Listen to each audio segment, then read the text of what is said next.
Wondering why I'm wearing these? You might have a pair too. Studies show that 85% of people worldwide hate their jobs. Considering the average person spends over 90,000 hours at work in their whole lifetime, I think this is important to talk about. And it kind of affects parts of our life without us even knowing. Couples in relationships where one of the partners spends 10 or more hours at work on average in total are more likely to get divorced twice as much. I want the toilet seat left the F down. 25% of employees say that work is their number one cause for stress, and 40% of people say that their jobs are just extremely stressful.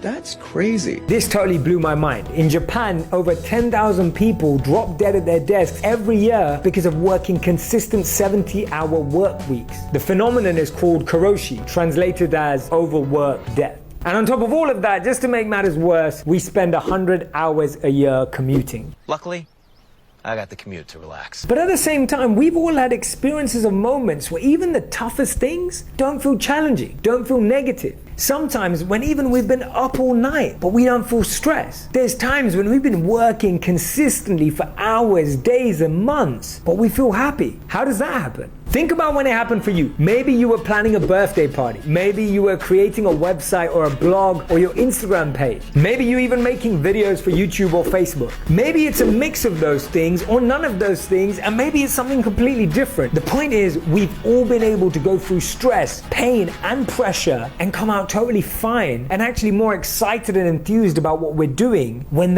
what we're doing is what we love. And that's why Kelly McGonigal in her book, The Upside of Stress, says that when you're doing something that you love, something that's meaningful, something that's purposeful, you're able to go and experience greater heights of stress than you ever have or thought possible. How is this possible? That means that you can actually take way more stress and pressure than you even believe when you're doing something you love. And even if you know what you love, you've had that experience, why are you not doing it? I know why. Because I was there too. It's this thing called risk. Or maybe it's fear, or maybe it's worry, or maybe it's security. And those are all valid reasons, if they were the real ones. The number one reason why we don't is because of these. The golden handcuffs. They're real. We're so dependent on that salary, the money that we've got used to, a lifestyle, that we're willing to trade what we really love and want for what we think we need. Maybe sometimes we're overcommitted. You've got a big mortgage on the house. You're used to fancy things. You're used to traveling 3 or 4 times a year. We get addicted to these. More, I want more. But let me ask you this. What if there was a possibility to start something with no risk at all and you were guaranteed to be successful in it? What would you do? What if you could quit your job? Not today, but soon.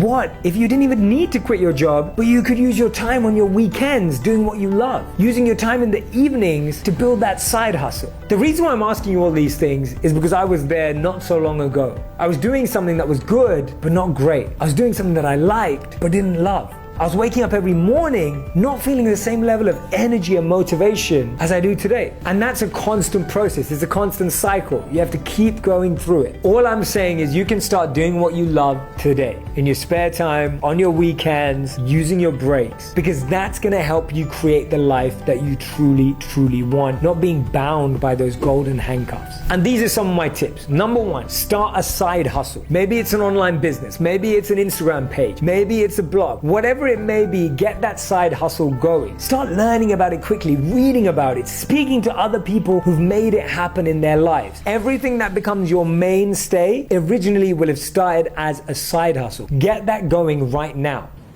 Okay, I will. Tip number 2, don't waste your weekends and evenings on Netflix. Please use them to be creative, express yourself, connect and network with the right individuals. Go out to events, go and do a course, go and do an online course. There's so much access out there to knowledge. Use your time wisely to be educated more than just being entertained. And number 3, experiment and test. Experiment and test. Keep experimenting with new ideas, speaking to new people, getting people to be sounding boards, testing out things that you thought would work. Not only will you start seeing that you're learning a lot more, but you'll start seeing progress. And ultimately, that's all you need. We don't need to find perfection. We just need to feel progress.